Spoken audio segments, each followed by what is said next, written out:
আবিরের সাথে আজ আমার বাসর রাত। আমি নববধূ সাজে বসে আছি। আবির রুমে প্রবেশ করে আমাকে খাট থেকে নামিয়ে বলল, এখন আমার রুম থেকে বেরিয়ে যাও। আমি তোমাকে বউ হিসেবে মানি না। আমি অন্য আরেকজনকে ভালোবাসি। আমি কিছু বুঝলাম না। হঠাৎ এমন কেন করছে আবির? আমার নাম তানিশা চৌধুরী। মা বাবার এবং বড় ভাইয়ের একমাত্র আদরের আমি। এই বছর এমএ পাশ করেছি। বাবা ভাইকে বলল, তানিশাকে এবার বিয়ে দেওয়া উচিত।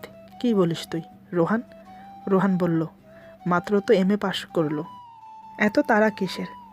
আর ও যদি আরও পড়তে চায় তাহলে পড়বে। এখন তানিশা বড় হয়েছে, আর ছোট নেই, তাই ওর ডিসিশন ওকেই নিতে দাও। একদিন সবাই বসে চা খাচ্ছিলাম। হঠাৎ বাবার একটা ফোন আসে। কিছুক্ষণ কথা বলার পর ফোনটা কেটে দিয়ে হসপিটালের দিকে রওনা দিল বাবা এবং বড় ভাইয়া। আমি আর মা কিছুই বুঝতে পারলাম না আসলে কি হয়েছে। হসপিটালে গিয়ে বাবা দেখে তার বাল্যবন্ধু হার্ট অ্যাটাক করেছে। কি হয়েছে জিজ্ঞেস করতেই বাবার বন্ধুর ওয়াইফ সব খুলে বললেন। সব শুনে বাবা একটু চিন্তায় পড়ে গেলেন। ডাক্তারকে জিজ্ঞেস করে জানা গেল এখন বিপদমুক্ত, তবে নেক্সট টাইম যদি আবার হার্ট অ্যাটাক আসে তাহলে প্যারালাইসিসের সম্ভাবনা আছে। তাই খুব সাবধানে রাখবেন রুগীকে, একদম টেনশনে রাখবেন না। উনি যা বলবে তাই মেনে নেবেন, কথাগুলো মাথায় রাখবেন। এই বলে ডাক্তার চলে গেল। কিছুক্ষণ পর বাবার বন্ধু আনিস উদ্দিনের জ্ঞান ফিরল। ডাক্তারের অনুমতি নিয়ে সবাই দেখা করতে গেল। বাবা পাশে গিয়ে বসলো। বন্ধু একটা হাত ধরে বলল, তুই কেন টেনশন করিস? তোর তো কোনো কিছুর অভাব নেই, তাহলে কিসের টেনশন তোর? আনিস উদ্দিন তাকিয়ে আছে বাবার দিকে, কোনো কথা বলছেন না। আবির তখন অফিসে ছিল। বাবার হার্ট অ্যাটাকের খবর পেয়ে ছুটে আসলো হসপিটালে। এসে দেখে বাবা বেডে শুয়ে আছে। মাকে জিজ্ঞেস করতেই ডাক্তারের বলা সব কথা খুলে বলল। সব শুনে আবির খুব চিন্তায় পড়ে গেল। আনিস উদ্দিন ছেলেকে দেখে বললেন, বাবা এদিকে আয়, আমার পাশে বস। আবির বাবার পাশে গিয়ে বসল। তারপর বন্ধুর দিকে তাকিয়ে বলল, আমার একমাত্র ছেলে, আমি চাই তোর মেয়ের সাথে আমার ছেলের বিয়ে দিতে। জানি না আমি আর কয়দিন বাঁচব, মরার আগে অন্তত ছেলের সুখ তো দেখে যেতে পারবো। কথাটা শুনে আবির রীতিমতো অবাক হয়ে গেল। যেটার ভয় পেয়েছিল সেটাই হলো। ও যে আরেকজনকে ভালোবাসে। এখন কি করি? ডাক্তার বলেছে রুগীকে টেনশন দেওয়া যাবে না। আবির মুখে কিছু না বললেও ভেতরে ভেতরে ওর খুব রাগ হচ্ছিল, কারণ বাবা জানে আমি যে একটা মেয়েকে ভালোবাসি সেটা, কিন্তু মেয়েটাকে বাবার পছন্দ না। এদিকে আমার বাবা পড়ে গেলেন এক মহাবিপদে। আমার অনুমতি ছাড়া কিভাবে কথা দেবে? তারপরও নিজেকে স্বাভাবিক করে বললেন, সেটা পরে দেখা যাবে, তুই আগে সুস্থ হয়ে নে। বাবার বন্ধু নাছোড় বান্দা, ছাড়ার পাত্র না। বাবাকে বাধ্য করলো বিয়েতে রাজি হওয়ার জন্য। বাবা ভাইয়ার দিকে তাকিয়ে বলল, তুই কি বলিস? ভাইয়া বলল, দেখো বাবা, আমার মনে হয় একবার অন্তত বোনের সম্মতি নেওয়া উচিত। ওর সম্মতি ছাড়া তো কথা দিতে পারি না। বাবার বন্ধু বললেন, তানিশা লক্ষ্মীমন্ত মেয়ে, আমি জানি তানিশা তোর কথা ফেলবে না, তুই রাজি হয়ে যা, তানিশা নিশ্চয়ই রাজি হবে। তারপর বাবা সেখানে আমার বিয়ে ঠিক করে ফেললেন। আগামী সপ্তাহ শুক্রবার আমাদের বিয়ে। এসব ব্যাপারে আমি কিছুই জানি না। ছেলের একটা ছবি নিয়ে আসা হলো সাথে করে। বাসায় এসে আমাকে ছবিটা দিয়ে বলল, আগামী শুক্রবার এই ছেলের সাথে তোর বিয়ে।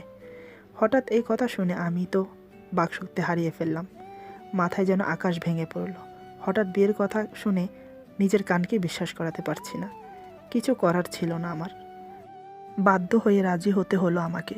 দেখতে দেখতে শুক্রবার চলে এলো। আজ আমার বিয়ে। গতকাল গায়ে হলুদ গিয়েছে। ধুমধামের সাথে আমার বিয়ে কমপ্লিট হলো। ফুল দিয়ে সাজানো গাড়ি করে আমাকে নিয়ে আসা হলো শ্বশুরবাড়ি। রাতে আমাকে বাসর ঘরে দেওয়া হলো। আমি বসে আছি নববধূর সাজে। রাত 12টায় আবির প্রবেশ করলো রুমে। এসে হঠাৎ আমার হাত ধরে খাট থেকে নামিয়ে দিল। তারপর রাগিত সুরে বলল, এই রুমে থাকার কোনো অধিকার নেই তোমার। আমি তোমাকে বউ হিসেবে মানি না। আমি অন্য আরেকজনকে ভালোবাসি। শুধু বাবার জন্য তোমাকে বিয়ে করতে বাধ্য হয়েছি। বিয়ে করেছি বলে এটা ভেবো না আমি তোমাকে আমার স্ত্রীর অধিকার দেব। সেটা কখনো আমার থেকে আশা করবে না। এখন তুমি এই রুম থেকে বেরিয়ে যাও। আমি কিছু বুঝতে পারছি না কি হচ্ছে আমার সাথে। অনিচ্ছা সত্ত্বেও বাবা মা আমাকে বিয়ে দিল, আর এখন নিজের স্বামীও মেনে নিতে চাইছে না। এখন আমি কোথায় যাব কিছু ভাবতে পারছি না। ওর কথা মতো আমি রুম থেকে বেরিয়ে এলাম। অমনি আমার ননদ আমাকে দেখে বলল, কী ব্যাপার ভাবি, হঠাৎ তুমি বাইরে এলে যে? তোমার কি কিছু লাগবে? কি লাগবে বলো, আমি এনে দিচ্ছি। আমি বললাম, কিছু লাগবে না, শুধু ঘুমানোর জন্য কোথাও একটু জায়গা হবে। আমার কথা শুনে আমার ননদ অবাক হয়ে আমার দিকে তাকিয়ে আছে। সে অবাক দৃষ্টিতে তাকিয়ে আমাকে বলল, আজ তোমার বাসর রাত, সেখানে না ঘুমিয়ে আলাদা ঘুমোতে চাচ্ছ কেন? কি হয়েছে ভাইয়া, কিছু বলেছে তোমাকে? আমি বললাম, না তেমন কিছু না, এমনি। আমার ননদ বুঝতে পেরে সোজা আমাকে নিয়ে আবিরের রুমে ঢুকলো। আবিরকে উদ্দেশ্য করে বলল, তোর কি হয়েছে রে? ভাবিকে রুম থেকে কেন বের করে দিলি? সমস্যা কি তোর? আবির জ্বলন্ত চোখে আমার দিকে তাকালো, তারপর রাগিত সুরে বলল, আমি কেন ওকে ঘর থেকে বের করব? ও নিজেই বেরিয়ে গেছে।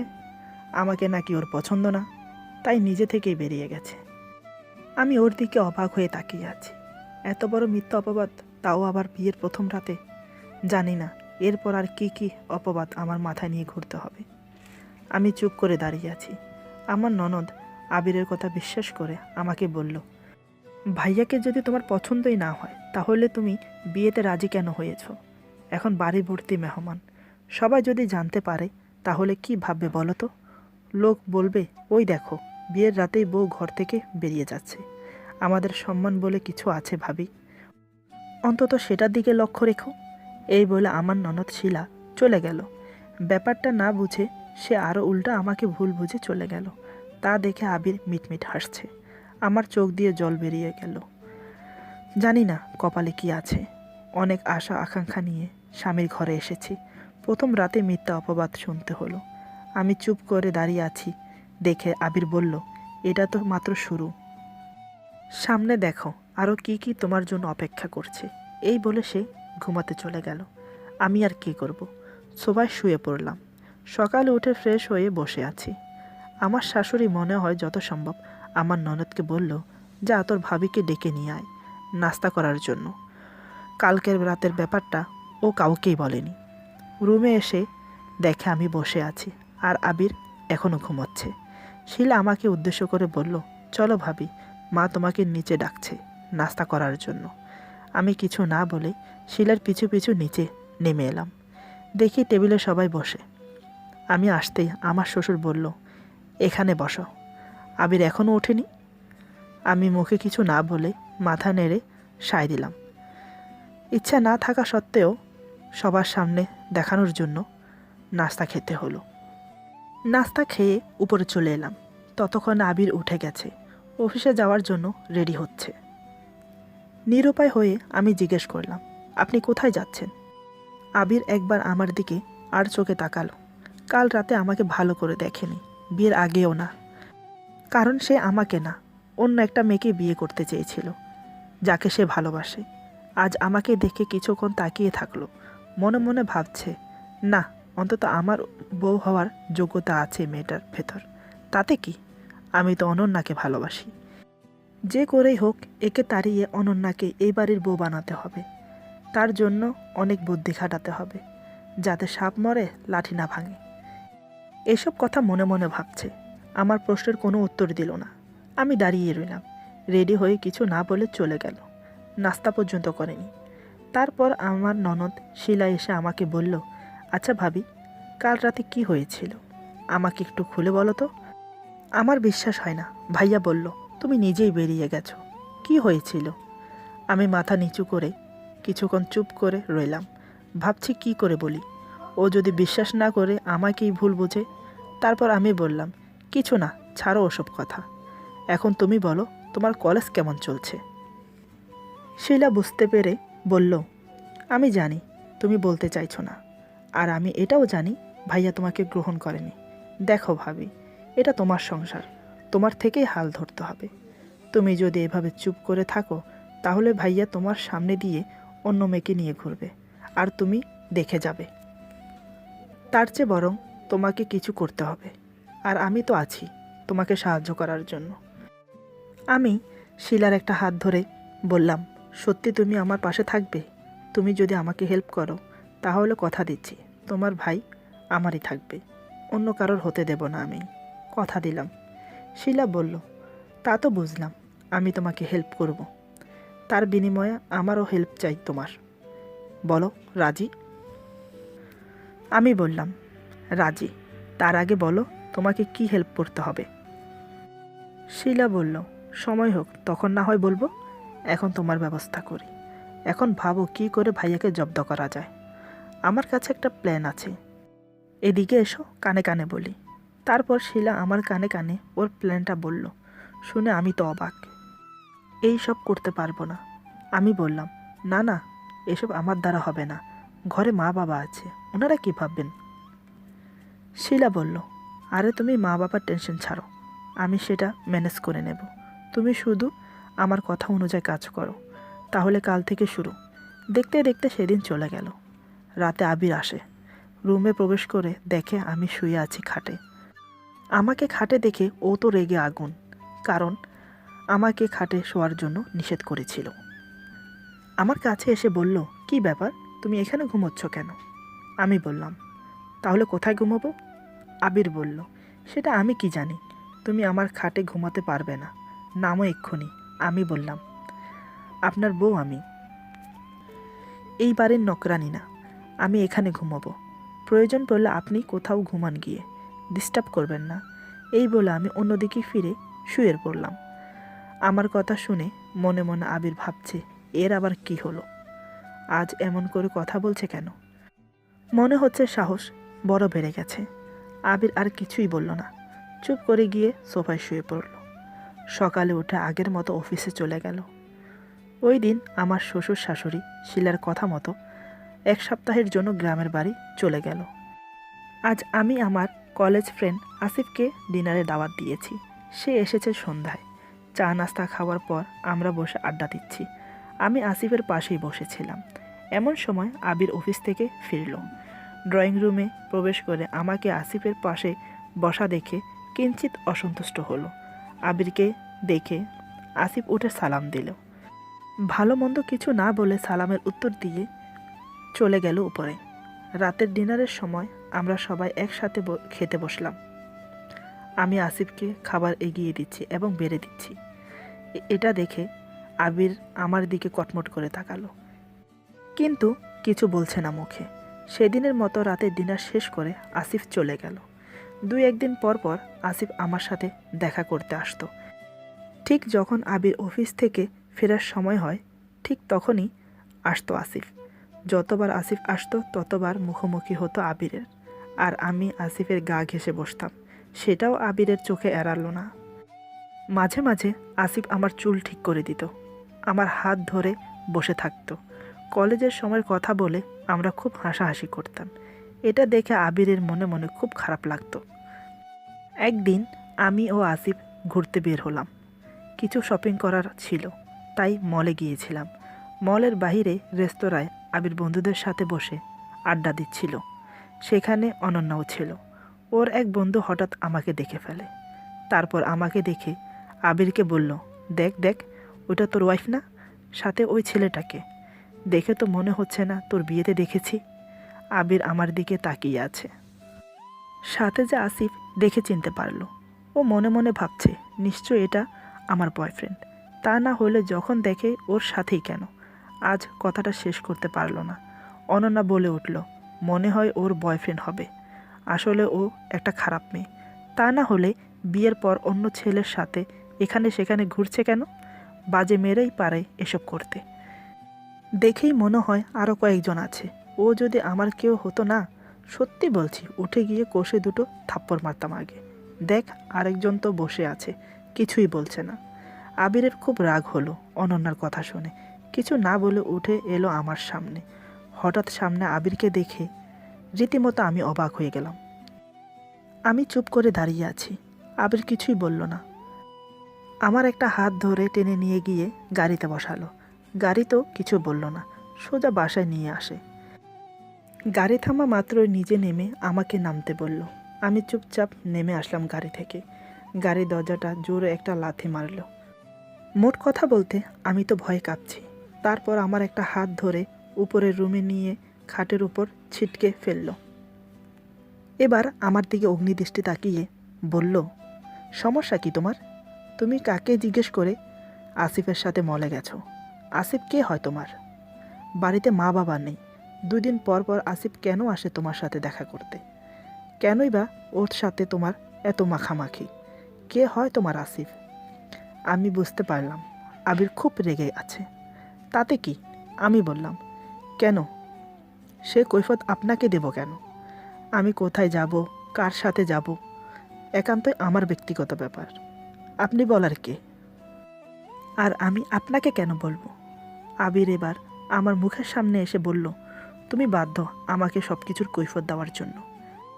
আমি বললাম, কেন? আপনি আমার কে হন? আবির বলল, আমি তোমার স্বামী এবং তুমি আমার বিবাহিত স্ত্রী, তাই আমাকে কৈফত দিতে তুমি বাধ্য। আমি এবার মুচকি হেসে বললাম, স্বামী হিসেবে দাবি করছেন, স্ত্রীর অধিকার কতটুকু দিয়েছেন আমাকে? আসার পর থেকে তো শুধু অবহেলাই করেছেন। আমার সামনে অন্য মেয়ের সাথে ফোনে প্রেম আলাপ করছেন, আমার সামনে ফোনে ওই মেয়েটাকে কিস করছেন, আমার সামনে ওই মেয়েকে বলছেন কাল হোটেল রুম বুকিং করে রাখো। কাল আমরা ছি, আমার মুখ দিয়ে বের করতেও লজ্জা করছে। তাহলে কোন অধিকার আপনি আমার স্বামী দাবি করছেন? আমি যেখানে যাই, যা করি, সেটা আমার ব্যক্তিগত ব্যাপার, আপনার চলছে কেন? আপনার কোনো কিছুতে তো আমি নাক গলাই না, তাহলে আপনার সমস্যা কোথায়? আমার যা মন চায় আমি তাই করব। আমার শখ আছে, আহ্লাদ আছে, আমারও পূরণ করতে আমাকে আর কথা শেষ করতে দিল না আবির। ঠাস করে থাপ্পড় মারল আমাকে। তারপর আমার গাল চেপে ধরে বলল, আমি তোর স্বামী, আমি অবহেলা করছি বলে তার জন্য তুই অন্য একটা পরপুরুষের সাথে মিশবি?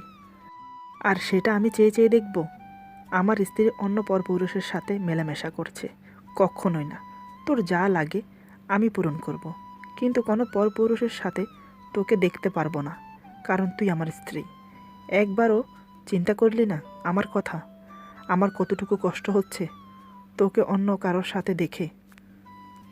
এই কয়দিন আমার কলিজাটা ফেটে যাচ্ছিল, তুই যখন ওই আসিফের বাচ্চার সাথে গা ঘেঁষে বসিস, টেবিলে আমাকে খাবার না দিয়ে ওকে বেড়ে খাওয়াচ্ছিস, আবার আমার সামনে ওর হাতের উপর হাত রেখে হাসাহাসি করছিস।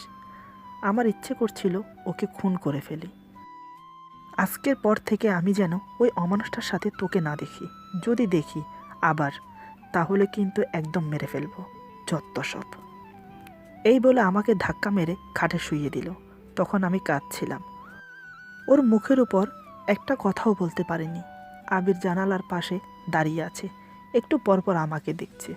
ওই দিন শিলা এক বান্ধবীর বার্থডে পার্টিতে গিয়েছিল, বাসায় কেউ ছিল না। আবির এবার ধীরে ধীরে আমার কাছে এগিয়ে এলো, মাথায় হাত বুলিয়ে দিয়ে বলল, সরি, আসলে আমার মাথা ঠিক ছিল না। দেখো, মানুষ মাত্রই ভুল হয়, আমারও না হয় ভুল হয়েছে, এবারের মতো মাফ করে দাও, আর কখনো করব না। এবার ওঠো, একটু মুখ হাত ধুয়ে ফ্রেশ হয়ে নাও। ওর কথা শুনে আমি উঠে বসলাম, কিন্তু কোনো কথা বললাম না। উঠে গিয়ে ফ্রেশ হয়ে নিলাম, তারপর নিচে গিয়ে কফি বানিয়ে নিয়ে এলাম, কারণ সন্ধ্যার সময় আবির কফি খায়। ওর হাতে কফিটা দিতেই ও আমার হাত ধরে পাশে বসালো। তারপর আমার হাত থেকে কফিটা নামিয়ে রেখে আমার হাতটা চেপে ধরে বলল, প্লিজ এবার অন্তত মাফ করে দাও। কিছু তো বলো, এভাবে চুপ করে থেকো না। আচ্ছা ঠিক আছে, তুমি যা বলবে আমি তাই শুনব। আমি বললাম, আমার বলার কিছু নেই, আপনার তো প্রেমিকা আছে, একটু পরে তার কাছে চলে যাবেন, আর আমি শুধু চেয়ে চেয়ে দেখব। আমি আপনার স্ত্রী, আপনি আমাকে মারতেই পারেন, যা মন চায় তাই করতে পারেন, কেউ আপনাকে বাধা দেবে না, আর ক্ষমা চাওয়ার কোনো প্রয়োজন নেই। এই বলে যেই না আমি উঠে যাব, ঠিক তখনই আমার একটা হাত টেনে ধরে বলল, কোথায় যাচ্ছ? আমি বললাম, ঘরে কিছু রান্না করা নেই, আপনার জন্য কিছু বানাতে হবে, একটু পরে তো বাইরে যাবেন আপনি। আবির বলল, কিছু রান্না করতে হবে না, আমি বাইরে থেকে খাবার অর্ডার করে দিচ্ছি, সেটাতেই হয়ে যাবে, এখানে বসো। তারপর আমি একটু দূরত্ব রেখে বসলাম। আবির বলল, কি ব্যাপার, এত দূরে বসছো কেন? আসিফের তো গা ঘেঁষে বসতে, তাও সে একজন পরপুরুষ, আর আমি তোমার স্বামী, আমার থেকে দূরত্ব বজায় রাখছো কেন, জানতে পারি? এইবার আমি বললাম, কারণ আপনার কাছে আসার অধিকার আমি পাইনি। আমাকে আপনি স্ত্রী হিসেবে মানেন না, তাই আজ আপনার আর আমার মাঝে এত দূরত্ব। আবির বলল, আর যদি আমি তোমাকে স্ত্রীর অধিকার দেই আজ, তাহলে কি তুমি আমার কাছে এসে বসবে? আমি বললাম, তারপরও বাধা আছে, আপনার গার্লফ্রেন্ড আছে। আপনি তো আর তাকে ছাড়তে পারবেন না। আমি জানি আমি আপনাদের পথের কাঁটা। বিশ্বাস করুন, আমি জানতাম না আপনি অন্য একটা মেয়েকে ভালোবাসেন। যদি জানতাম তাহলে আমি এই বিয়েতে রাজি হতাম না।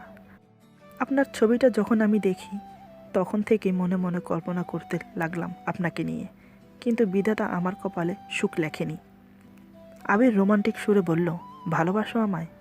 আমি কিন্তু এই প্রশ্নটার জন্য প্রস্তুত ছিলাম না, তাই মাথা নিচু করে চুপ করে আছি। আবির আবার বলল, কি হলো বলো, ভালোবাসো আমাকে? আমি কথা না বলে মাথা নেড়ে সম্মতি জানালাম। আবির আবার বলল, আমাকে যদি ভালোবাসো তাহলে আসিফের সাথে এত মেলামেশা কেন করেছিলে? তুমি জানো আমার কতটা কষ্ট হয়েছিল। ওর সাথে তোমাকে দেখলে আমার হিংসে হতো, আমার আমার খুব রাগ হতো। আমি বললাম, কেন? আপনার তো রাগ হওয়ার কথা না। আপনি কি আমাকে ভালোবাসেন? আমার কথা শুনে আবির কিছুক্ষণ আমার দিকে চেয়ে থেকে বলল, ভালোবাসা কখন কার জন্য হয়ে যায় বলা যায় না। এর আগে তোমাকে আমি ঘৃণা করতাম, কিন্তু এখন সেই ঘৃণা ভালোবাসা রূপান্তরিত হলো তোমার জন্য। সত্যি বলতে তানিশা, আমি তোমাকে ভালোবেসে ফেলেছি। জানি না কখন কিভাবে, বাট আমি তোমাকে ভালোবাসি। আবিরের মুখে ভালোবাসার কথা শুনে সত্যি আমি নিজেকে গর্ববোধ মনে করেছি। যাই হোক, আমি সার্থক হয়েছি স্বামীকে নিজের করে পেতে। তারপর আমি বললাম, আপনি আমাকে ভালোবাসেন বুঝলাম, কিন্তু আপনার গার্লফ্রেন্ড সে তো এখনও আছে। আবির আমার কাঁধে হাত দিয়ে বলল, আমি যেমন আমার ভালোবাসা দিয়ে আসিফকে তাড়িয়ে তোমাকে পেয়েছি, ঠিক তেমনি তোমার ভালোবাসা দিয়ে অনন্যাকে তাড়িয়ে তুমি আমাকে নিজের করে নাও। আমি এবার মুচকি হেসে বললাম, আসিফকে তাড়ালেও সে যাবে না, আবার ফিরে আসবে। আবির বলল, ফিরে আসলে না এমন পিটাই করব ওর বাপদাদার নামও ভুলে যাবে। আবিরের কথা শুনে আমি হো হো করে হেসে উঠে বললাম, তাহলে শিলা আপনাকে এই বাড়ি ছাড়া করবে। আবির অবাক হয়ে বলল, কেন কেন? আসিফের সাথে শিলার কী সম্পর্ক? আর আসিফ তো তোমার কলেজ ফ্রেন্ড, তাই না? আমি বললাম, না, আসিফ আমার কোনো কলেজ ফ্রেন্ড না, আসিফ হলো শিলার বয়ফ্রেন্ড। আবির অবাক হয়ে তাকিয়ে আমাকে বলল, ও আচ্ছা, এতক্ষণও বুঝতে পারলাম ব্যাপারটা আসলে কি। আমার বোনও তাহলে স্বামীর আছে এই প্ল্যানে। আসতে দাও না বান্ধবীর বাড়ি থেকে, তারপর দেখাচ্ছি মজা ওকে। উফ, বড্ড বাচ্চা বেঁচে গেছি। আমি তো মনে করলাম আমার বউটাকে নাকি পটাইয়া নেওয়া যায়। এই কথা বললে আবির আমাকে জড়িয়ে ধরে, তারপর কানের কাছে মুখ এনে ফিসফিস করে বলে, একটু একটু প্রেম আর একটু একটু সুখ, এই ভালোবাসা পেয়ে ভরে গেছে আমার বুক। অনেক সাধনার পরে পেয়েছি তোমায়, তাই তোমাকে আর হারাতে চাই না কোনো অবহেলায়। পিছনে ফিরে তাকাতে আর ভালো লাগে না, মিলনের মধুর মুহূর্তটা কেন আসে না। আমি তো অবাক আবিরের মুখে কবিতা শুনে। আবির আবার বলল, পুরো বাড়ি খালি, কেউ কোথাও নেই, শুধু তুমি আর আমি।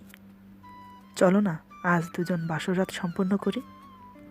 তোমার ভালোবাসা দিয়ে আমাকে ভাসিয়ে নিয়ে যাও তোমার প্রেমের সাগরে। এই বলে আবির আমাকে আদর করতে লাগলো।